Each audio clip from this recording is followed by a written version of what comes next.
بسم اللہ الرحمن الرحیم۔ شروع اللہ کے نام سے جو بڑا مہربان نہایت رحم والا ہے۔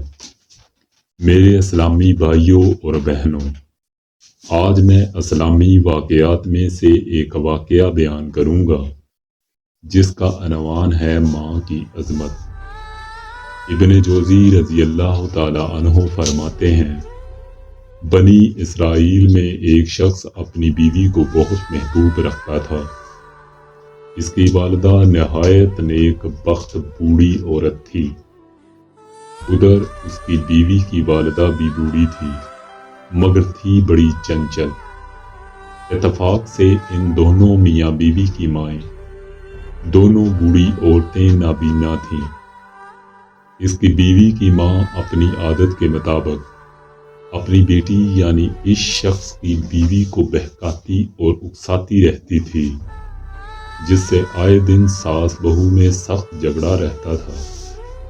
آخر یہ شخص تنگ آ کر اپنی ضعیف و ناتواں والدہ کو ہمراہ لے کر نکل کھڑا ہوا اور ایک لکو دک بے آب و گیا جنگل میں اس کو چھوڑ آیا، جس سے اس کا مقصد یہ تھا کہ وہ یہاں پڑی رہ کر مر جائے گی اور جنگل کے درندے اس کو پھاڑ ڈالیں گے۔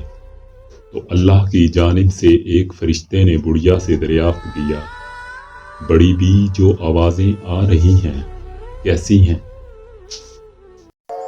ضعیفہ نے کہا، بہت اچھی آوازیں ہیں، اونٹ، گائے اور بکریاں بول رہی ہیں۔ یہ سن کر فرشتے نے کہا، انشاءاللہ ایسا ہی ہوگا، اور چلا گیا۔ اب صبح ہوئی تو کیا دیکھتے ہیں کہ تمام جنگل اونٹ، گائے اور بکریوں سے بھرا ہوا ہے۔ اگلے دن اس کے بیٹے کو خیال آیا، چلیں دیکھیں تو صحیح آخر بوڑھی ماں پر کیا گزری۔ غرض جب بیٹے نے جا کر دیکھا تو اس نے اپنی ماں کے قریب اونٹ، گائے اور بکریاں دیکھیں۔ اس نے حیران ہو کر اپنی ماں سے پوچھا، بتاؤ تو ماجرا کیا ہے؟ ماں نے کہا، بیٹے تو نے میری نافرمانی کی اور بیوی کا کہا مانا، اللہ نے مجھے میرے صبر کا پھل دیا۔ اس کا بیٹا بہت شرمندہ ہوا اور اپنی ماں اور خدا کی دی ہوئی نعمتوں کو گھر لے آیا۔ جب اس کی بیوی نے یہ تمام نعمتیں دیکھی تو برداشت نہ کر سکی اور ضد کرنے لگی کہ میری ماں کو بھی وہیں چھوڑا تاکہ وہ بھی مالا مال ہو جائے۔